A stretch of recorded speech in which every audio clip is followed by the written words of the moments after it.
बसने इंदौर, उज्जैन, ओंकारेश्वर आणि महेश्वर।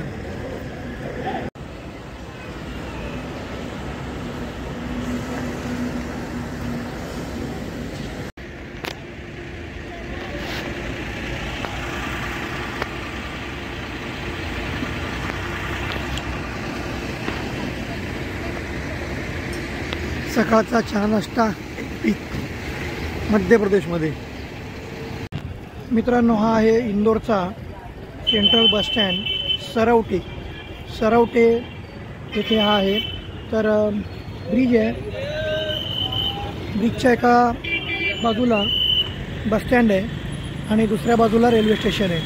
तुम्ही रेल्वेने आलात तरी या बस स्टँडला येऊन इथून तुम्ही उज्जैन, ओंकारेश्वर, मांडू किंवा इथून तुम्ही बऱ्याच ठिकाणी जाऊ शकता। राजस्थानमध्ये जाऊ शकता, यूपीमध्ये जाऊ शकता। प्रत्येक ठिकाणी जायला तुम्हाला इथून बसेस मिळतील। इथं आजूबाजूला खूपशी हॉटेल्स आहेत जिथे तुम्हाला तुमच्या रेंजमध्ये 1000, 1200, 1500, 2000मध्ये तुम्हाला हॉटेल्स देखील मिळू शकतात।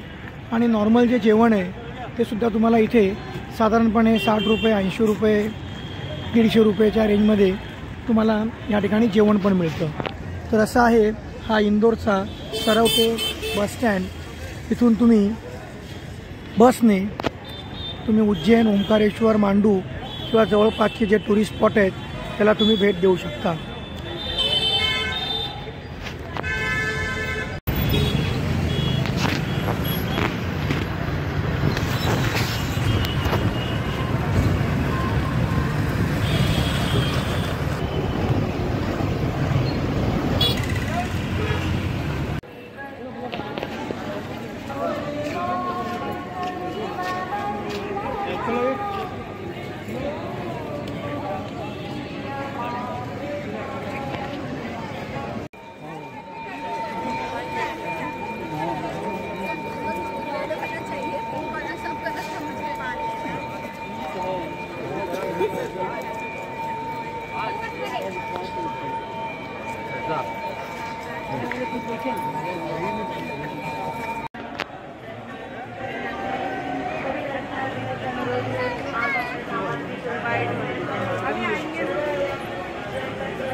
काही नव्हतं।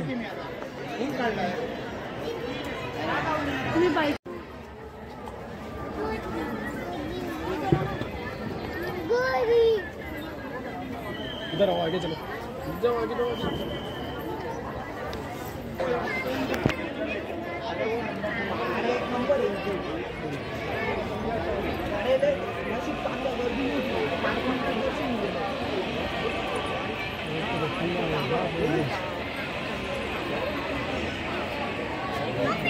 चला पुढे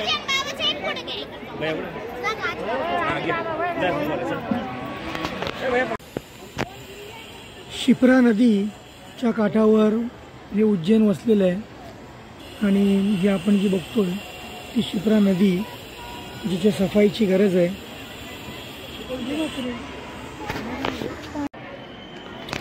उज्जैन नगरी खूप सुंदर आता डेव्हलपमेंट झालेली आहे मंदिर आणि परिसरामध्ये।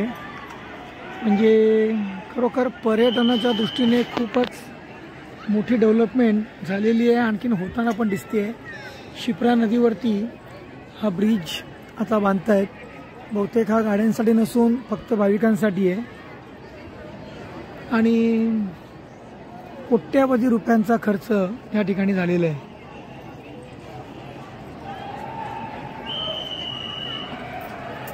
5-6 वर्ष आधी मी आलो होतो तेव्हाही मला काहीच दिसलं नव्हतं, पण आता प्रचंड डेव्हलपमेंट झालेली आहे उज्जैन शहराची पण आणि मंदिराची पण।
भारत माता मंदिर, भारत मातेचं मंदिर.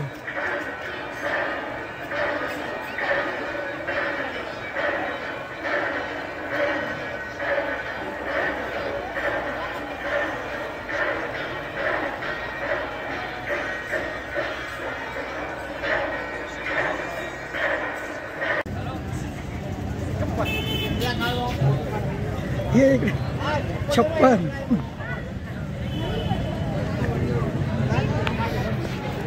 56 हे का इथल्या खाऊगल्लीचं नाव आहे. इथे 56 दुकानं आहेत, असतील 56, आणि इथं सर्व खायची दुकानं आहेत ती इंदोरमध्ये. तर आता आम्ही या 56 स्ट्रीट फूड हबवरती आलो आहे, इंदोरच्या प्रसिद्ध खाऊगल्लीत. बघूया आता इथे काय काय खायला मिळतं इथे. तुम्ही पण जेव्हा इंदोरला भेट द्याल त्या 56ला जरूर भेट द्या. अजय फोटो काढू तुझा.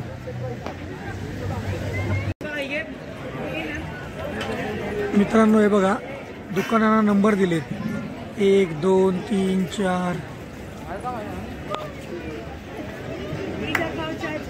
13 14 17 असे इथं 56 दुकानं आहेत. 56 दुकानं आहेत, म्हणून या गल्लीला 56 असं म्हणतात.